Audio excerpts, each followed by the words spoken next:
Mayadlaw adlaw sa tanan. Shout out day ko kay Miko Hinilia. So karon guys, welcome sa Korean Beginners Basic Course Lesson 1. So mo ni ang table of contents nga atong i-discuss karon, ang Korean alphabets or Hangul ug ang basic word blocks. So at the end of this lesson guys, makatunan ninyo unsahong pagbasa, unsahong pagsuwat, ug unsahong pagporma sa word sa Korean pinaagi sa word blocks. So para makatun ta guys og Korean, magkat-on sa ta sa ilang alphabets. So parehara sa English na ay consonants ug vowels. Unahon sa nato ang consonants guys. Mao ni ang consonants guys, mao ni ang unang alphabet, ang giyok. Ang function na niya guys kay K or G. So basta final gani siya guys kay kini naagi ni siya sa kanang kinauhian sa word kay K gid ang pronounce ana. O kung naa siya sa middle, K sad. Kung una siya guys, mura siya K pagka-pronounce pero di gid totally gid nga G. Kay dili man gid ang exact equivalent guys sa English, mura guide ra ni siya unsa ang pag-pronounce sa Korean pero wa gyud equivalent ana sa English gyud. Guide ra na siya. Then ang next guys nga alphabet kay ang neon. So ibalot ta N ra gid ang function ana. Then kini guys kay Lil. So R ug L ni siya guys ang function. So kung matung-an gani ni siya nga alphabet guys og two vowels, ma-pronounce siya as R. So mo nang diri pod maglisod ang mga Korean sa pagkuan sulti sa R ug L tungod ani nga alphabet. Then karon guys ang sunod kay Mium. So M ra gid ang function ana guys. Then next guys kay D or T ang function ani guys nga alphabet. Tawag ni siya tigot. So basta uwahi gani siya guys sa word, T gid ang pronounce na niya. So kung maguna mura siya kanang D or T nga pagka-pronounce. So depende sa word. Then ang next guys kay kini biyup. So B or P ang function ana guys. Kay naay basta ulahin na siya, naa na siya sa final consonant sa word is P ang pronounce ana niya. So maghatag og sample pud ani guys para masabtan ninyo na mga word. So ato ra ni siyang ma-cover. Then next guys kay kini siyot nga alphabet. So basta final gani siya, final consonant siya sa word is kanang T ang pronunciation. Then basta primero siya S gani siya guys. Then ang next nga alphabet guys kay kining iyong. So no sound ni siya guys basta mag-una siya. Pero kung final guys siya nga consonant is NG ang pronunciation ana. Maghatag tag sample ana later on para masabtan ninyo anong no sound o NG ang function ani. Then next guys kay Jiyot. So mo na siyang J. Pero kung ma-final gani siya guys, T ang pronounce niya, T, Jiyot. Sa kinauhian guys siya T gyapon. Then basta magkuan una guys siya mura siya kanang CH pag-pronounce, mura siya CH so dili gid totally nga J gyud. Then next kay kini Chiyot. So magyapon kung final siya nga consonant sa word is T gyapon ang pronunciation. So diri lang tan-aw niyo guys din kini basta primero ni siya sa word is CH. Then next guys kini kay Q. So K ra gid ang pronunciation ani, ang una K, ang last kay K. K ra pronunciation ana. Mauna, maulahi, matunga sa word. Then next guys kay Tiyot. So T ra gid ang function ani guys, mauna siya sa word or maulahi or middle. So T ra gid ang pronunciation ana. Then ang next guys kay Piyok. P ra gid ang function ana niya. P kung maulahi siya sa final, P sad kung maguna siya sa word. Then next guys kay Hiyot. So man siyang H. Basta ma-final siya guys, kay T ang pronounce niya. Then kung ulay, may mag-una kay H. Then nasa usahay guys nga silent ni siya. So depende siya sa word. Then next guys kay ang double consonants. So na double consonants ang Korean guys. So sa English wala man. So sa Korean ay double consonants. Mao na siyang gitawag nga sanggiyok. So giyok man ning usa, nay usa twin sa kanang sang pasabutan na kay double or twin. So twin giyok, so duha ka giyok. So sang tigot, so duha ka tigot, twin ang meaning ng sang.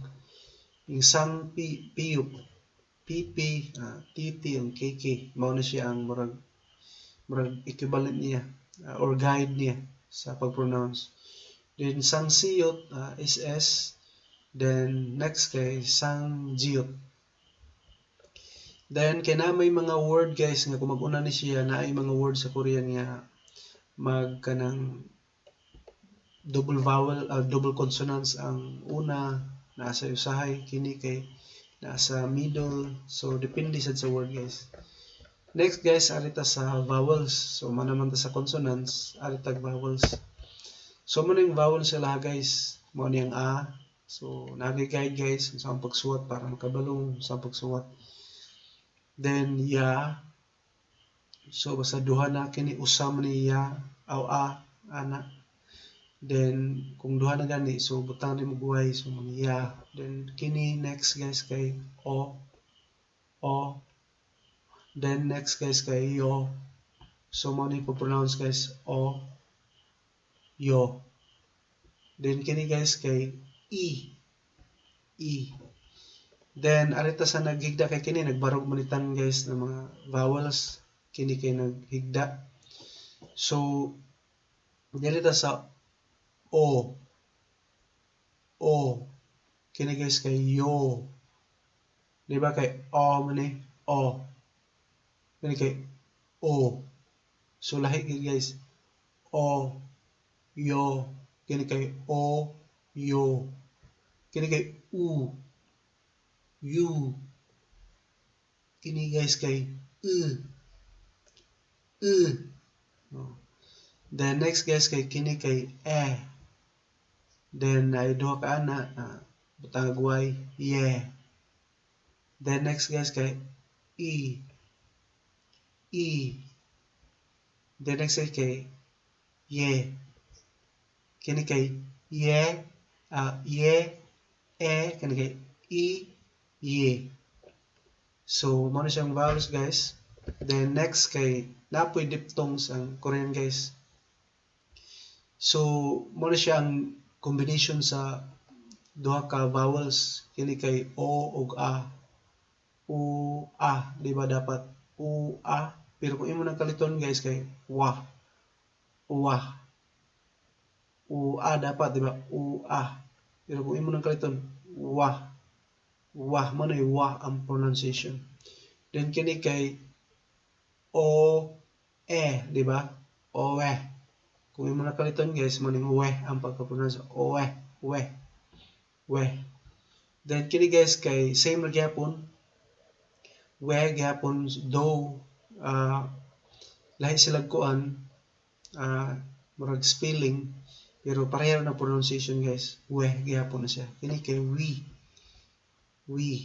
Kini kay wo. Kini kay we gyapon guys. So same ra ni siya ang pag-pronounce na we gyapon.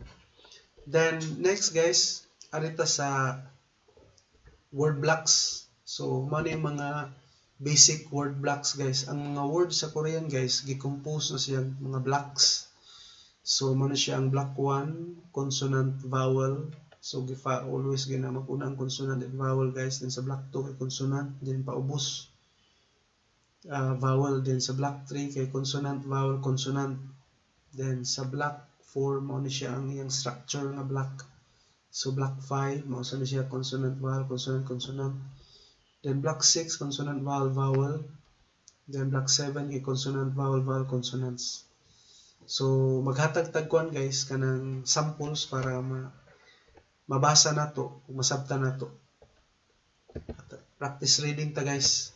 So mo siya ang kuan guys, Sun Sing Nim or teacher sa English. Oh. Then karon guys mo ni ang Sun Sing Nim kini nga black gi-compose ni blocks guys. So kini kabantay mo guys. Kini kay block 4. Oh. Kini nga structures S O ug N, the son, diba? Son. Then mao ra gyapon same ra gyapon nga block 4 gyapon siya. Kay mo tan-awon diha naara siya. Sing, S E o NG. Kabantay mo to guys katong iyong. So basta final guys siya guys, NG ang pronunciation na niya. So son sing nim, N-E-M, son sing nim, son sing nim. Teacher na siya guys. Dili ngon pasabot guys nga kanang maestro-maestra maura na ang matawag og son sing nim. Mao sad ang form of respect kung mutawag kag o kaila. So pwede ra sa son sing nim tawag. So murag tahod lang. Pero diri ato lang ikuan as maestro-maestra, teacher, son sing nim. Mao ni itawag sa maestro-maestra sa eskwelahan, son sing nim. So then next guys kay Hakyu. Eskwelahan guys. So maragya pong i-compose ang hak. Kabantay mo na ang kining di ba K or G man ang function na. So di siya hag kay mo siya mag-una diri ang kini pronounce ana niya kay K gyud basta ulay final siya amrag naa siya sa middle sa word or sa final. K gyud siya Hakyu. Mo ni ang block kini block 4 gyapon, then kini kay block 2. Kini block 2 consonant vowel. So mo ni siyang hak, H A K ang pronounce niya dili G kay naa siya sa kuan the middle of the word. Kini sad middle Hakyu. So mo ni siya guys. Then next guys kay Haksing, estudyante guys. Mo ni yung Korean sa estudyante. Haksing. So dumarga po block 4 ang kuan niya pag nabuhat na siya pinag sa block 4. Haksing, H A K ang pronounce since dili siya kuan naguna na siya sa middle sa word. Haksing. So mo na siya guys. The next practice reading na to guys kay Yunpil, pencil sa English. Sa Korean guys, Yunpil.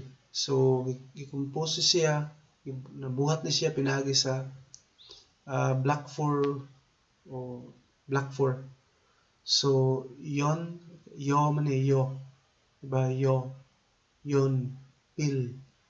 Yunpil, diba silent basta mag-una ang kining iyong, diba NG man ni basta ma-final siya. Kabantay mo ani son sing nim. So NG siya basta naa siya sa di siya mag-una. Pero kung mag-una guys siya guys, silent siya, wa siya sound, no sound. So kini ra yung mabasa. Yunpil, pencil guys. The next guys kay Tosogwan.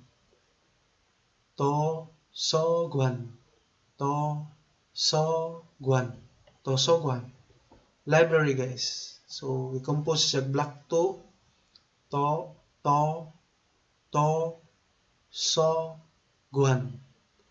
Tosogwan block 7 guys. Kini guys block 7. So guan. So mali consonant vowel consonant. So Tosogwan. Library guys. The next guys kay sokje, sokje, sokje, sokje. Homework guys. Homework. Assignment. So gi-compose yung block 3. Kini guys, sok ang J kay block 1. Sokje, homework. Then ang pinaka last guys kay shihum, exam or test. So, maning homework, mo nagag-homework, na ba kay assignment? Sokjirel esoyo. So, na ba kay assignment? Then, kinisad, exam or test. Shihum, exam. I-compose na siya block 1 guys. She, consonant, vowel. Then block 4 kay kini ang home. She, home. So basta kining S gani guys, masundan kay E nga pag E gani nga sound. She ang pag-pronounce na guys. She, home. Dili si home. She, home. Basta kining S, masundan gani ka ng E nga sound. E. So, she ang pag-pronounce na. She, home. She, humel. Nomo, oryo, wayo. So, ang exam, grabe kay ka lisod. Oryopta is lisod or difficult. Oryo, wayo. Nomo is too much. She, humel. Nomo, oryo, wayo. Chincharo. So, lisod kayo ang exam. So, mo na siya guys. Ang end sa atong lesson 1, atong na-discuss ang consonants and vowels sa Korean alphabets ug ang basic word blocks. So then nag-practice po tag basa para makahibalo mo nga ang word sa Korean kay i-compose na siya blocks, mga blocks na siya. So para kahibalo mo suwat. So depende ra pod sa word guys, sa spelling sa word. So muna siya guys, ang next na tong kuan kanang topic kay pronunciation rules. So atong i-discuss next Wednesday, April 14, 2021. So magkita-kita ta guys sa next nga video. Atong i-discuss ang pronunciation rules para makahibalo mo unsaong pag-pronounce, unsay rules para sakto inyong pag-pronounce sa mga words. So salamat guys sa paminaw, pagsubaybay. So makita-kita ta sa next nga topic. Tao mi bayo here bundle. Annyeonghaseyo.